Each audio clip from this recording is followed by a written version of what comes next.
En mai 2022 avait éclaté l'affaire Athanor. C'est une loge maçonnique dans laquelle ils se réunissaient pour préparer leurs crimes. Dieu m'avait envoyé un rêve sur la franc-maçonnerie. 2 personnes devaient rejoindre leur loge et ils devaient descendre un escalier. En bas de l'escalier se trouvait une porte. Ils ouvraient et se retrouvaient encore face à un escalier à descendre. Ils descendaient, encore une porte. Ils ouvraient, encore des escaliers. En bas, une porte et de nouveau des escaliers. Ça finissait jamais. Et quand ils passaient une porte, ils n'avaient plus l'occasion de revenir en arrière. Donc, ils descendaient comme ça à l'infini jusqu'en enfer. C'est ça la franc-maçonnerie. Si vous êtes là-dedans, c'est le moment de quitter. Et si vous hésitez à rentrer parce que vous avez entendu que c'est pour le développement personnel, pour le progrès de l'humanité, tout ça c'est des mensonges. Dans la loge Athanor, ils avaient élaboré un plan pour tuer une femme. Cette femme dirigeait une école de coaching, le franc-maçon dirigeait une autre école de coaching et souhaitait éliminer sa concurrente pour récupérer ses parts de marché.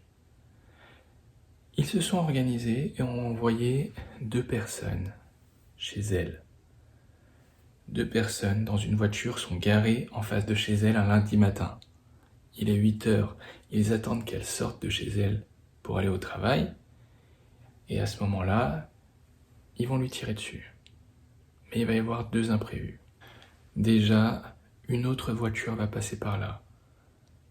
Un passant qui déposait son enfant à la crèche et va apercevoir les gens dans la voiture.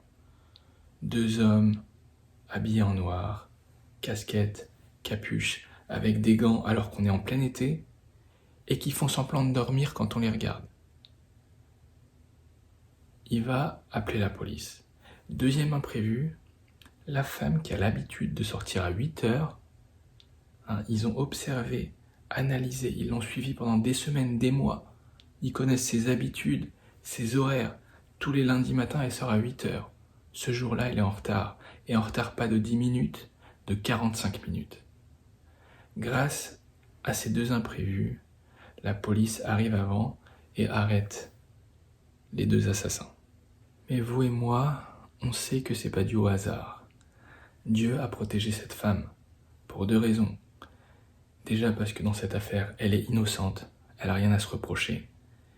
Et aussi pour que cette affaire sorte justement, pour mettre en lumière ce qui se passe vraiment dans la franc-maçonnerie. Et vous savez quoi? Cette femme, elle est même pas chrétienne. Elle croit même pas en Jésus. Pourtant, Jésus est intervenu pour lui sauver la vie ce matin-là.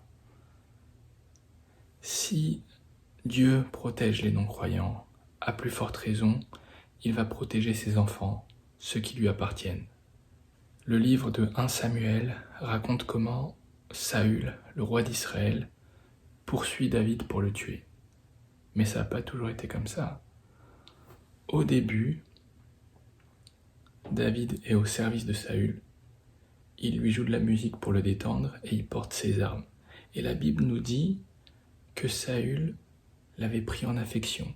Il l'appréciait beaucoup.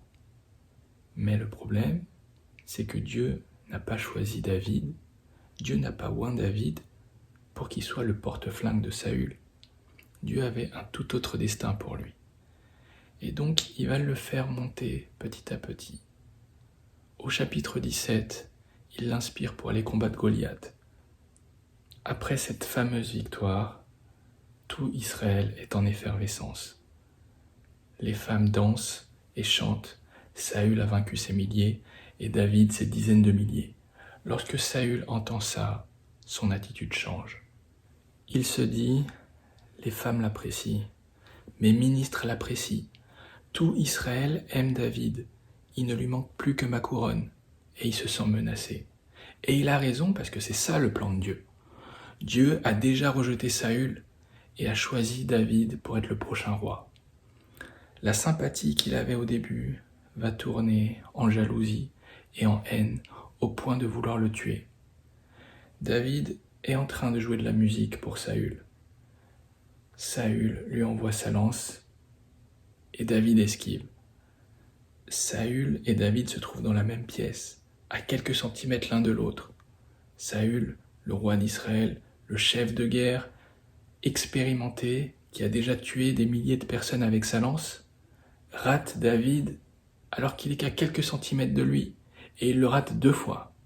Il ne parvient pas à le tuer lui-même, alors il complote.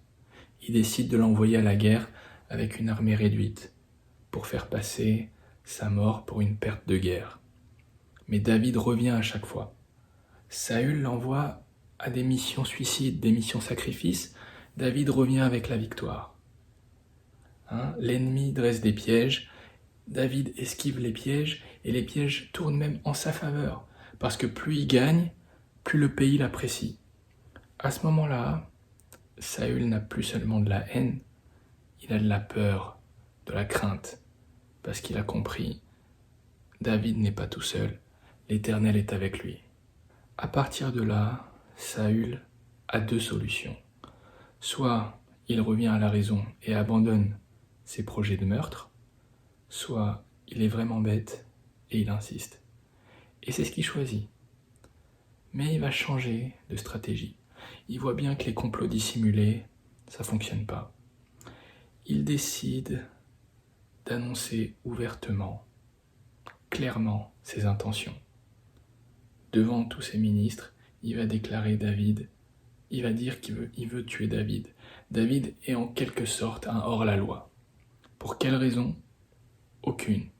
Et c'est le propre fils de Saül, Jonathan, qui le reprend. Ne te rends pas coupable à l'égard de David, car il n'a commis aucune faute. T'es en train de mettre sa tête à prix alors qu'il n'a rien fait.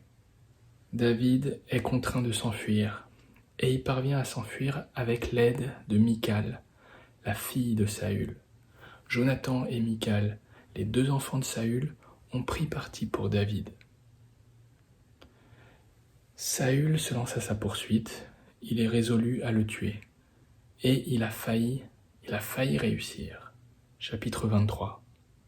Saül marchait sur l'un des flancs de la montagne, tandis que David et ses hommes s'enfuyaient sur le flanc opposé. David précipitait sa marche pour échapper à Saül, mais déjà le roi et ses hommes les cernaient et allaient les capturer.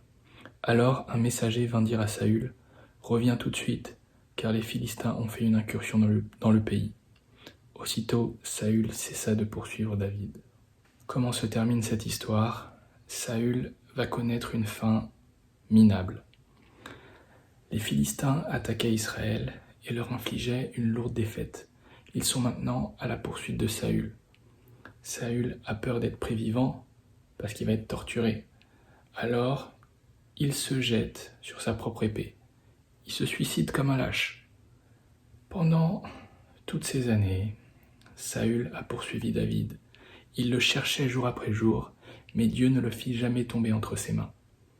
Car on sert un Dieu qui est vivant. Notre Dieu, c'est pas l'univers, c'est pas la planète. C'est un Père qui est bon, juste, et qui aime ses enfants. Ses enfants sont attaqués, il va les défendre et les protéger.